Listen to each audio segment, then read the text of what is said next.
In this video, we'll be going over IRS Notice CP566. This is a notice you might receive from the Internal Revenue Service if you applied for an individual taxpayer identification number or an ITIN using IRS Form W7, and for some reason the IRS needs additional information to process your application. So we'll go through this. It looks like it's about 4 pages long. We'll go through this step by step. To kind of walk you through what you could do with your notice. What I'd like to do is start with the information fields at the top of the form or the notice. In the upper right hand corner, you'll see the notice number. It's CP566. The notice date is January 28th, 2019 in this case.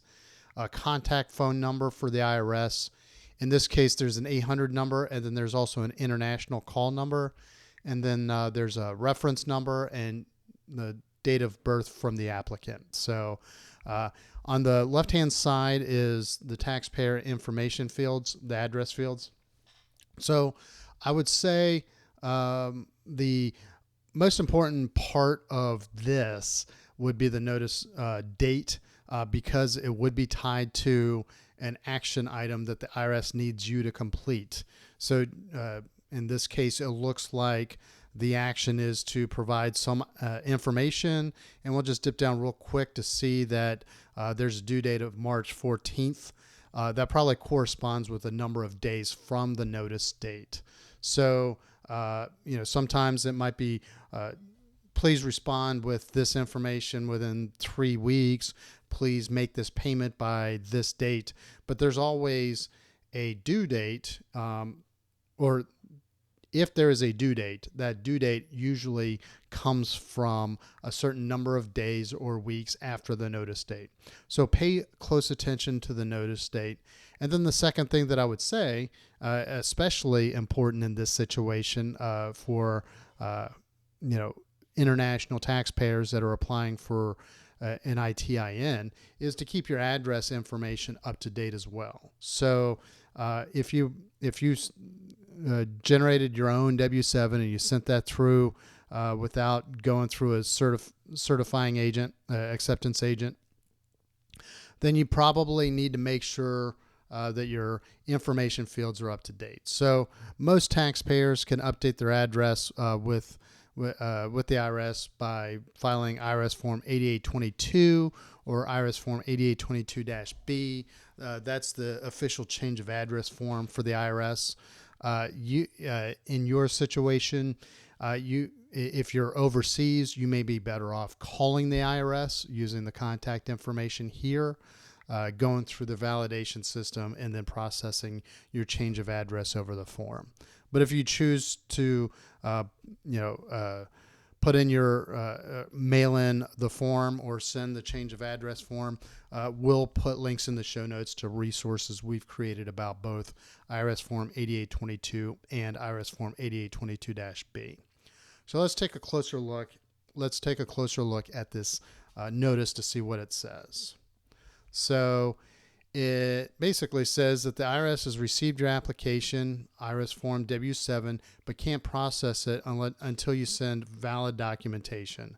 And then right below that, it says that the medical records that this taxpayer submitted did not meet the IRS criteria.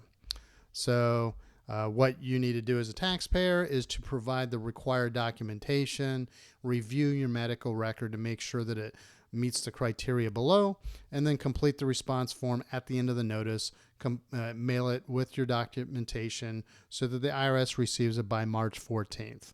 And they've also addressed enclosed an envelope. So there's additional information in the W7 instructions. We'll put links to the resources we've created about Form W7 in the show notes here. But you can also see further down on the notice that there's actually just stated IRS criteria for the documents. So a valid medical record needs to be issued by a valid hospital, a medical facility, or a doctor's office, either in the United States or in a foreign country that's recognized by the U.S. State Department.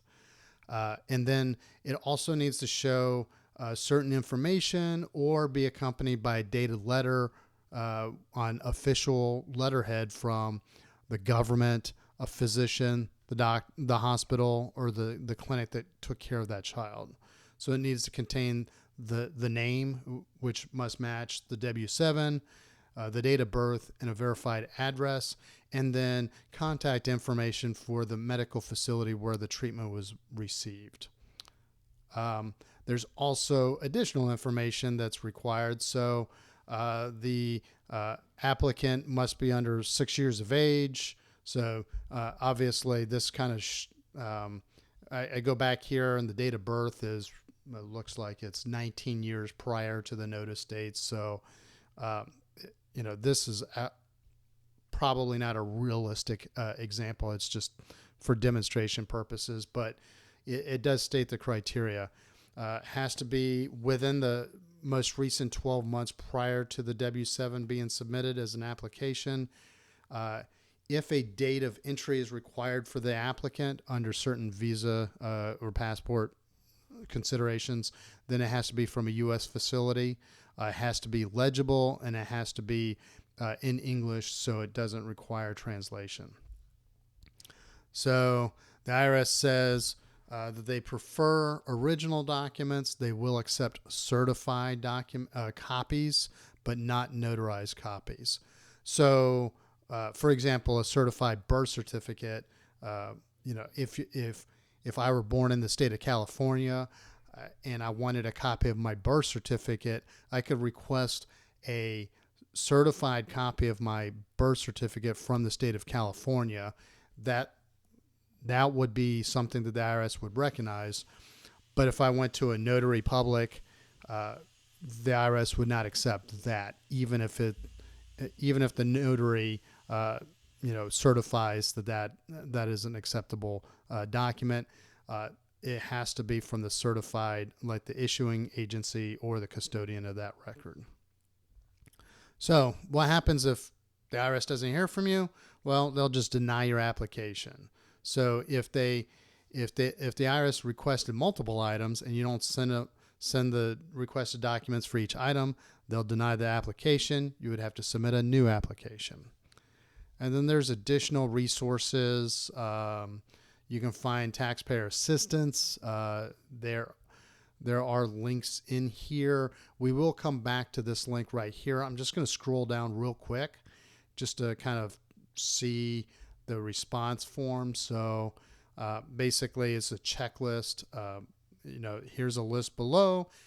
So the IRS 2 documents that prove your identity and foreign status. 1 document has to show your your photograph unless you're a dependent under the age of 14. If you're under the age of 18, then a birth certificate is required.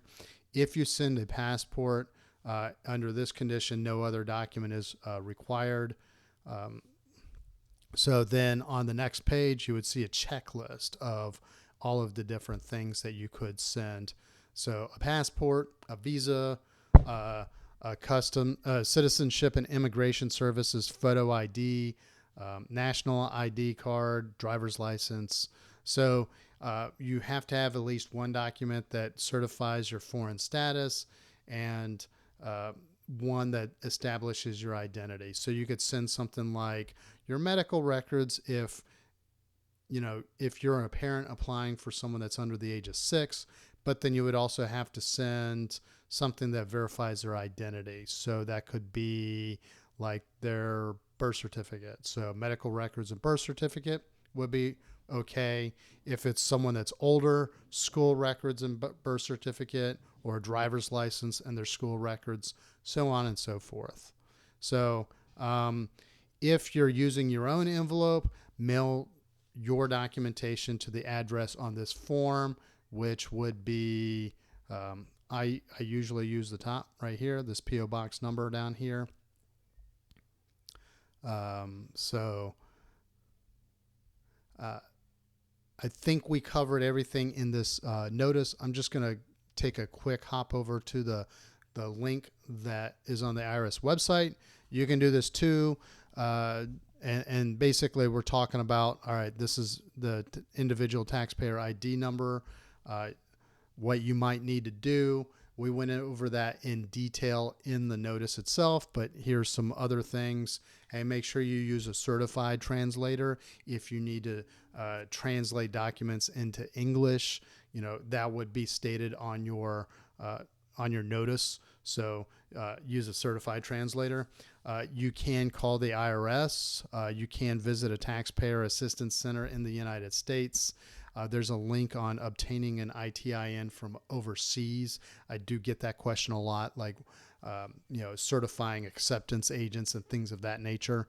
And then there's a list of frequently asked questions, correct documentation, who needs an ITIN, how can I discuss my questions, and then some links to additional publications and resources. So this is, in my opinion, probably it covers a few more frequently asked questions than what I normally see on the IRS page. So this would be a good resource to check out. So I think we covered everything that's necessary in this video. As I mentioned, we'll put links in the show notes to resources that we created on forums and articles mentioned here.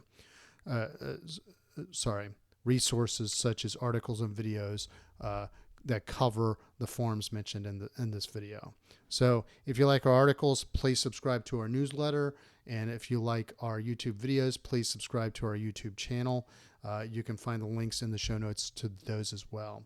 And if there's anything that you can think of as an idea for an upcoming video, please hit me up in the comments section. Thank you very much and have a great day.